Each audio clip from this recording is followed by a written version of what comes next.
Ici, à gauche, on longe la deuxième île naturelle du cœur historique de Paris, l'île Saint-Louis. Un quartier très agréable parce que très calme, ce qui est inattendu pour un quartier aussi central de Paris. L'île Saint-Louis était encore plus calme par le passé, on n'y a rien construit jusqu'au XVIIe siècle.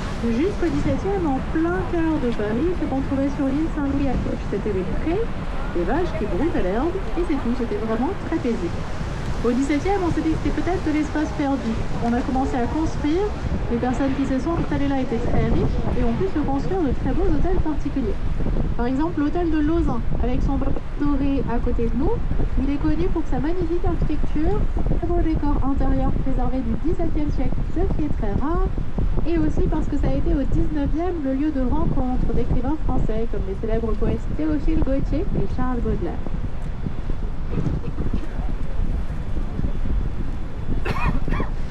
To the left, we're sailing along the second natural island in the historical heart of Paris, St. Louis Island. It's a lovely neighborhood because it's very quiet, which is unexpected and enjoyable in such a central part of a city. It was even quieter in the past. It wasn't constructed until the 1600s. Until then, in the heart of Paris, what you could find on the island was fields, cows grazing, and nothing. It was really peaceful.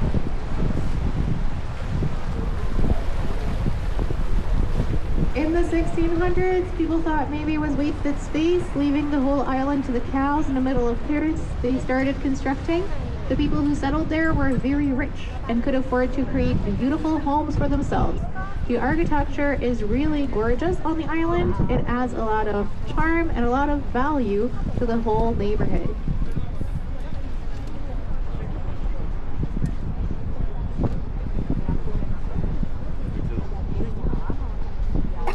À droite, tout le long des quais, il y a un grand nombre de boîtes vertes groupées par quatre. Ces boîtes vertes le long des quais servent à vendre des bouquins, des livres d'occasion. Les personnes qui se servent des boîtes sont appelées des bouquinistes. Quand les bouquinistes sont apparus au XVIIIe siècle, les libraires de Paris ont vivement protesté. Les libraires payaient un loyer pour leur boutique. Ils estimaient que les bouquinistes vendant en plein air, ne payant pas de loyer, c'était de la concurrence déloyale. Les libraires ont cherché à faire interdire les bouquinistes. En regardant à droite, on voit qu'ils n'ont pas réussi du tout. La tradition est bien implantée le long de 3 km de la Seine dans le centre-ville et c'est aujourd'hui une tradition très appréciée de Paris.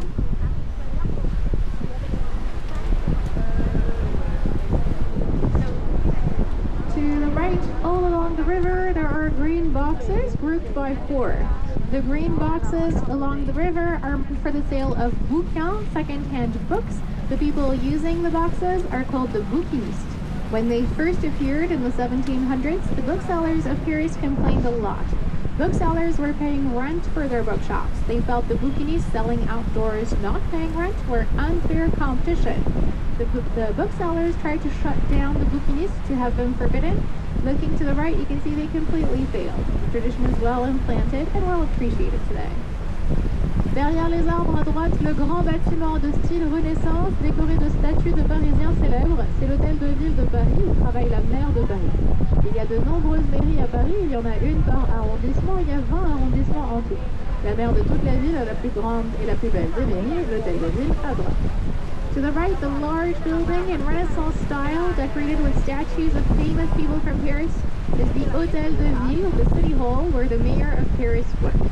There are many mayors in Paris. There's one per district. For arrondissement, there's 20 arrondissements in total. The mayor for the whole of the city has the largest, nicest city hall, the Hôtel de Ville, to the right. It's in Renaissance style, but not from the Renaissance time, because the original building burned entirely in a huge riot in 1871. L'Hôtel de Ville de Paris est de style, mais pas d'époque Renaissance. Le bâtiment d'origine a entièrement brûlé pendant la Commune de Paris en 1871. Il a fallu le reconstruire après cette grande insurrection.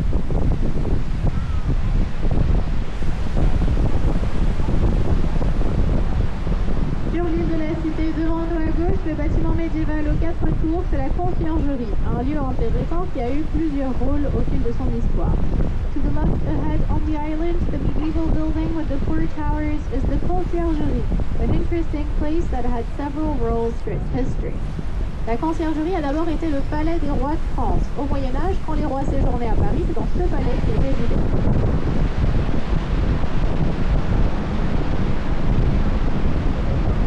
Les rois ont déménagé au XIVe siècle de palais. La conciergerie est devenue une prison. Cette prison s'en est beaucoup servie à la Révolution. C'est ici que Marie-Antoinette a été retenue prisonnière à la fin de sa vie. Aujourd'hui, c'est un monument qui fait visite. To the left, the conciergerie with its 4 towers was first the palace of the kings of France in the Middle Ages. But when the kings moved away, it was turned into a prison. The prison was extensively used during the French Revolution. This is where Queen Marie-Antoinette was held prisoner at the end of her life. Now it is a monument that can be visited, where you can learn a lot about the French Revolution. On retrouve le pont neuf devant nous, il est décoré de façon curieuse, 381 visages sculptés tout le long du pont, les deux côtés font tous la grimace. Ils cherchent à avoir l'expression la plus effrayante possible pour faire peur aux mauvais esprits, chasser le mal et ainsi protéger le pont et les passants. Pont Neuf Bridge is decorated in a funny way. There are 381 faces sculpted all along on both sides, all different from one another, all making faces. They're trying to scare off evil in order to protect the bridge and the people going by.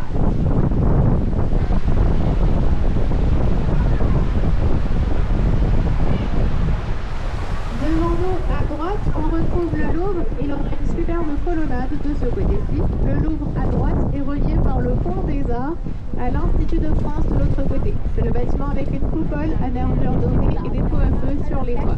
C'est là que travaillent les différentes académies comme l'Académie des sciences ou l'Académie française.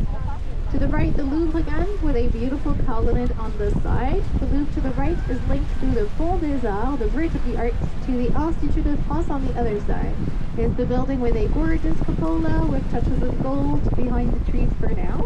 It's where the French Academy works. The French are protective of their language. They have an official institution, the French Academy to the left, entirely dedicated to protecting the French language. Le pont des Arts dont on approche avait une réputation assez romantique par le passé. C'est sur ce pont que les amoureux de Paris se retrouvaient pour accrocher des cadenas d'amour. Mais il y avait tant d'amoureux à Paris que le poids des cadenas est devenu trop important. Le pont menaçait de s'effondrer sous tout cet amour. On a été obligé de tout retirer pour protéger le pont et aujourd'hui il a été rendu impossible d'y accrocher des cadenas. The bridge we are about to cross, the Bridge of the Arts, used to have a romantic reputation. This is the bridge where people in love in Paris used to meet to hang love locks. But there were so many people in love in Paris that the weight of the love locks became too much for the structural integrity of the bridge. Everything had to be removed to make sure it didn't collapse, and now it's been made impossible to hang love locks on the Bridge of the Arts.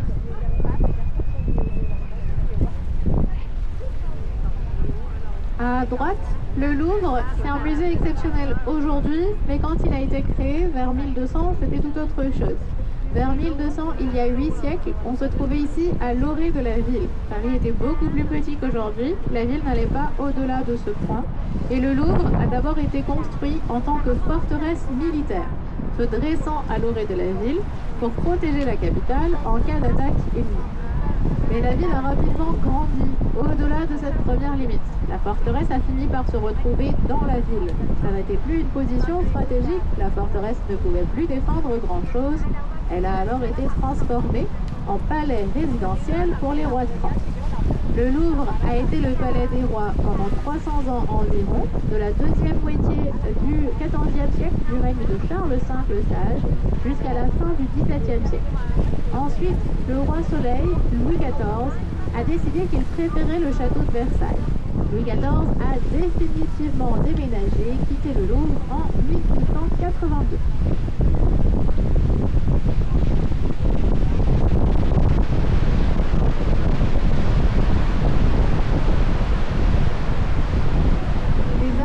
De Paris ont profité du départ du roi pour s'installer dans le Louvre déserté. Les artistes n'avaient pas vraiment été autorisés à s'installer là, mais ils ont squatté le palais du Louvre pendant tout le XVIIIe siècle, jusqu'à ce que la Révolution le transforme à nouveau. C'est la Révolution qui a fait du Louvre un musée public en 1787. To the right, the Louvre is an exceptional museum today, but when it was first constructed around 1200, it was something completely different. Around 1200, 8 centuries ago, we were here at the edge, at the limit of the city. Paris was much smaller, it did not extend beyond those points, and the Louvre was first constructed as a military fortress standing at the edge of the city to defend it in case of enemy attacks. But the city soon grew. Beyond this early limit, the fortress ended up inside the city. From inside the city, the fortress could not defend much anymore. It was no longer strategic. It was transformed into a residential palace for the kings of France. The Louvre was the palace of the kings for about 300 years, from the late 1300s to the late 1600s. And then the Sun King, Louis XIV, decided he preferred Versailles, and he moved away. The artists of Paris settled inside the Louvre, the empty Louvre, when the king moved away. They had not exactly been authorized to move in, but the artists squatted the Louvre Palace all through the 1700s until the French Revolution transformed it once more. In 1793, the Louvre was opened to the public as a museum. La passerelle Léopold Sédar Senghor devant nous a une histoire similaire au Pont des Arts. Quand il a été rendu impossible d'accrocher des cadenas d'amour sur le Pont des Arts, les amoureux de Paris, déçus, ont commencé à accrocher leurs cadenas sur cet autre pont. Mais à nouveau, tant de personnes ont fait ceci que à nouveau, le poids des cadenas est devenu trop important, trop dangereux, tout a dû être retiré, ici aussi. Léopold Sédar Senghor Bridge has a similar story to the Bridge of the Arts. When it was made impossible to hang love locks on the Bridge of the Arts, people in love in Paris were disappointed and started hanging their love locks on this other bridge. But again, so many people did this that again, the weight of the love locks became too much, too dangerous. Everything had to be removed here as well. Au bout du jardin des Tuileries, derrière les arbres à droite, se trouve le musée de l'Orangerie. À partir du XVIIe siècle, les orangers étaient très à la mode dans les jardins, mais à Paris, le climat n'est pas approprié pour des orangers. Pour s'assurer que les orangers ne meurent pas de froid en hiver, on était obligé de construire des bâtiments spécialement pour eux, des orangeries. L'orangerie des Tuileries, au bout du jardin à droite, on aperçoit les toits au-dessus et entre les arbres. C'est maintenant un musée, plus d'orangers à l'intérieur. Par contre, on peut y voir des nénuphars, les nymphéas de Claude Monet sont une des plus belles œuvres de ce musée. To the right, at the end of the Tuileries Garden, stands the Orangerie Museum behind the trees. Starting in the 1600s, orange trees were immensely fashionable in gardens, but in Paris, the weather is not appropriate for orange trees. To make sure they did not die from the cold in the winter, buildings were created specifically for orange trees called orangeries. This one to the right is now a museum. There are no orange trees inside today, but there are water lilies painted by Impressionist Monet. Is one of the major artworks of this museum. À gauche du pont de la Concorde, le bâtiment officiel avec une colonnade, un fronton sculpté et de nombreux drapeaux, c'est l'Assemblée nationale. C'est une des deux chambres du Parlement.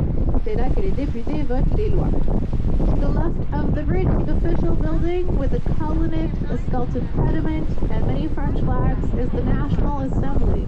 It is one of two chambers of the French Parliament. This building to the left is where bills become laws in France.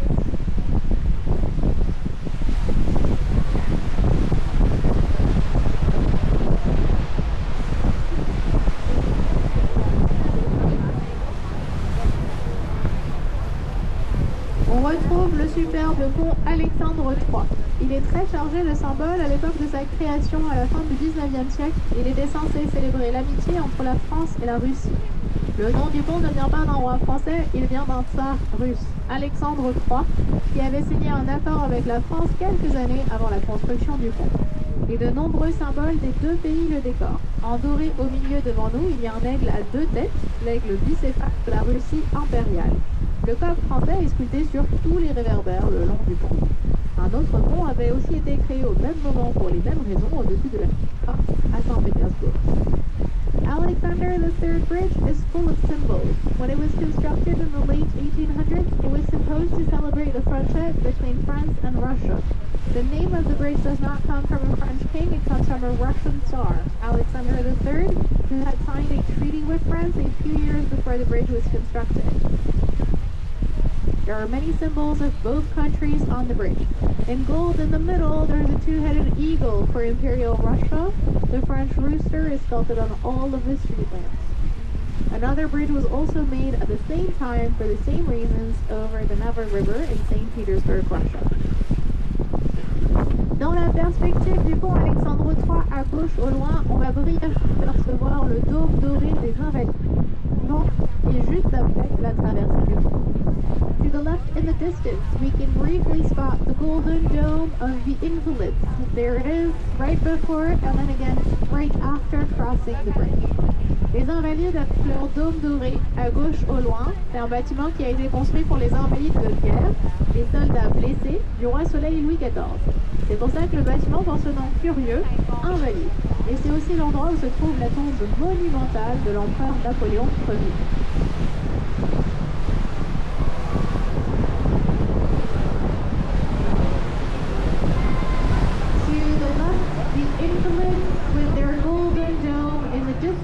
Were created for the invalids of war, the wounded soldiers of the Sun King Louis XIV. That's why the building has this weird name, Invalids. The Invalids is also the place where you can find the monumental tomb of Emperor Napoleon I and the most central, most beautiful part of a building right under the Golden Dome.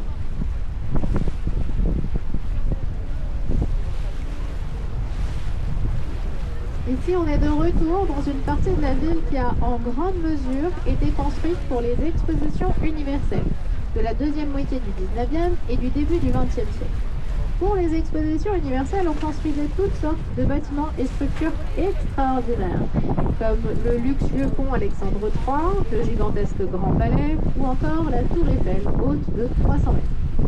Et pourtant, pour le public, à l'exposition de 1900, l'attraction majeure, c'était un tapis roulant.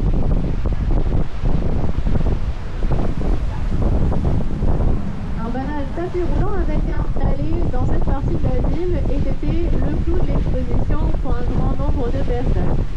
Si tout le monde s'est autant extasié devant ce tapis roulant, c'est parce qu'en 1900, l'électricité c'était tout nouveau. Pour le public, à cette date, c'était incroyable de découvrir cette invention permettant, qu'on appelait alors un trottoir mobile, permettant de se déplacer sans faire aucun effort.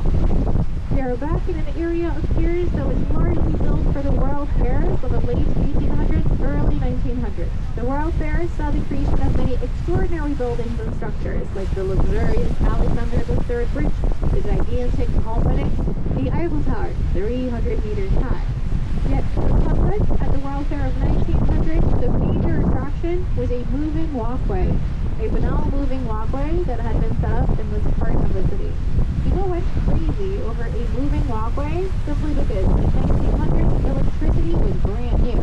To the public back then, it was really exciting to discover this invention that allowed them to move without providing any effort.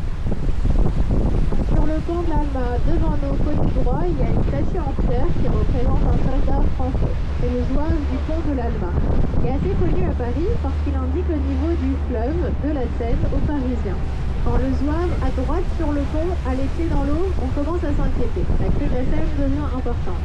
En 1910, le zouave a eu de l'eau jusqu'aux épaules. 1910, c'est une des pires inondations qu'on ait jamais connues à Paris.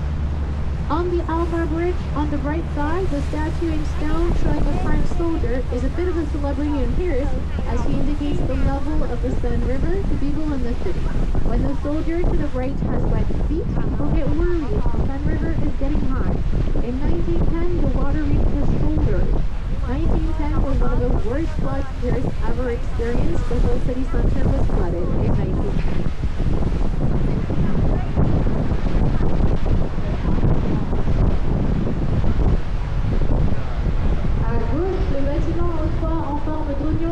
C'est le centre religieux russe de Paris. C'est pour ça qu'il a cette forme de toiture, c'est typique de l'architecture orthodoxe. To the left, the building with the golden roof is the Russian Religious and Cultural Center in Paris. That's why it has this onion-shaped roof. It's unusual in Paris, but it's typical of Orthodox architecture. On retrouve la tour Eiffel. Elle porte ce nom parce qu'elle a été construite par l'ingénieur Gustave Eiffel. Mais il y avait eu 107 projets de présentés pour la construction d'une tour de 300 mètres. Beaucoup de concurrents. Gustave Eiffel avait remporté le concours parce que lui et son équipe avaient eu les meilleures idées. D'abord, ils avaient eu l'idée de construire en métal.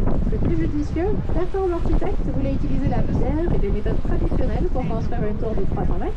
Et ces architectes avaient rapidement perdu le concours. L'autre idée brillante de Gustave Eiffel et ses collaborateurs, c'était de prendre en compte la force du vent. Si on monte aussi haut, le vent souffle très fort à 300 mètres d'altitude, plus fort qu'au niveau du sol. C'est important de s'en souvenir dans le calcul des forces et dans le dessin de la tour pour être sûr qu'elle résiste. Les courbes des arêtes de la tour ont été calculées de façon mathématique pour garantir une résistance optimale face au vent. C'est grâce à ces idées que Gustave Eiffel a été le grand vainqueur du concours. The Eiffel Tower is called this way because it was built by engineer Gustave Eiffel, Gustave Eiffel, but there had been 107 projects presented for the construction of a tower 300 meters high. That's a lot of competition.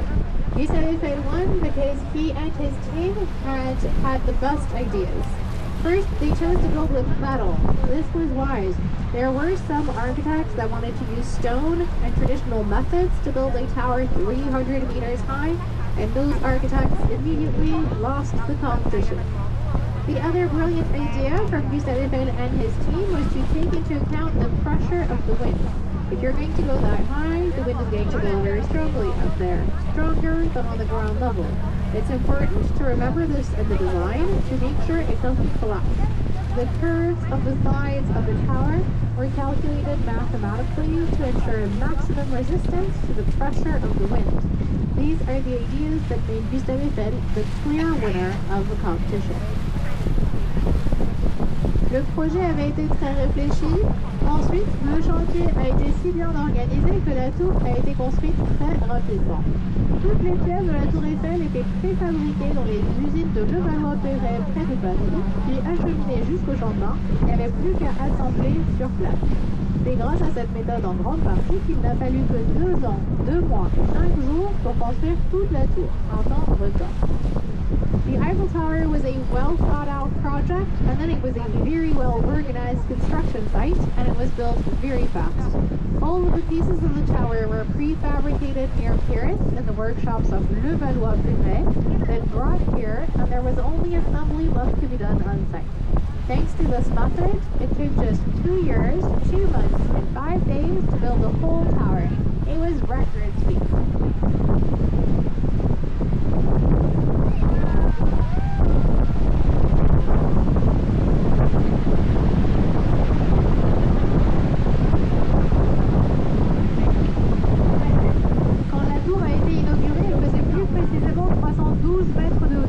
Aujourd'hui, elle en fait 330. Elle a un peu grandi parce qu'on a ajouté des antennes radio et des antennes télé au sommet. La radio, c'est l'invention qui a sauvé la tour de la destruction. À ses débuts, le projet était très controversé. De nombreux artistes et architectes célèbres jugeaient la tour Eiffel très laide. Ils pensaient qu'elle gâchait le paysage de Paris et réclamaient sa démolition. Gustave Eiffel en était malheureux, il voulait que sa tour reste là pour toujours. Il a décidé de mettre fin au débat en rendant sa tour utile, en plus d'être impressionnante. Dès que la radio a été inventée, il a installé une station de radio à la tour. Il a confié cette station de radio à l'armée française. Le lieu est devenu très utile, stratégique même pour la France, et plus personne n'a jamais pu parler de la détruire. C'est comme ça que Gustave Eiffel a gagné, c'est pour ça que sa tour est encore là aujourd'hui.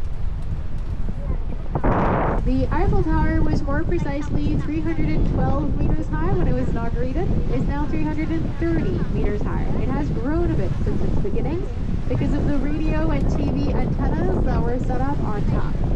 The radio is the invention that saved the tower from destruction. The project had been hotly debated at first. Many famous artists and architects were saying the Eiffel Tower was excessively ugly. It was ruining the landscape of Paris. It absolutely had to be demolished. Gustave Eiffel was unhappy. He wanted the tower to stay.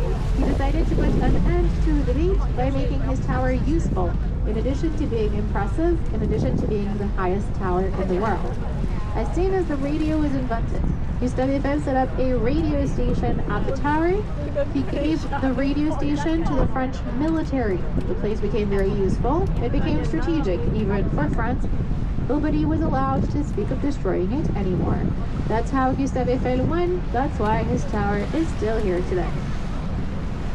La tour a changé de hauteur, elle a aussi changé de couleur au fil du temps. C'est un peu difficile à imaginer aujourd'hui, mais sa première couleur était le rouge. Ça se voit très bien sur les anciennes affiches pour les expositions universelles.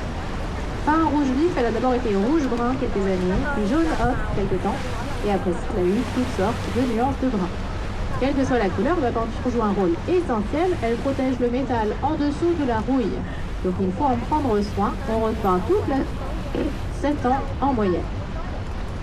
The Eiffel Tower has changed height with the radio and TV antennas. It has also changed color over time. It's a bit difficult to imagine today, but its first color was red. It's here on the old posters for the World Fairs. Not a bright red, it was first a brown red for a few years, then a brownish yellow for some time, and after that it had all sorts of different shades of brown. Whatever the color, the paint is important. It protects the iron underneath from rusting, so the paint has to be carefully curated. The whole tower is repainted every 7 years. Nous arrivons au terme de cette croisière. J'espère que vous avez passé un agréable moment. Vous pouvez rester confortablement assis tant que le bateau n'est pas complètement arrêté. Notre bateau nous amarrer à l'avant et à l'arrière. Quand on sera bien arrêté et bien arrivé, vous pourrez vous diriger vers la sortie. Après la sortie, vous trouverez une boutique de souvenirs, un café. Il y aura aussi d'autres toilettes après la sortie si besoin. J'espère que vous avez passé un agréable moment. Je vous remercie de votre attention. Je vous souhaite une très belle journée. We are reaching the end of a cruise.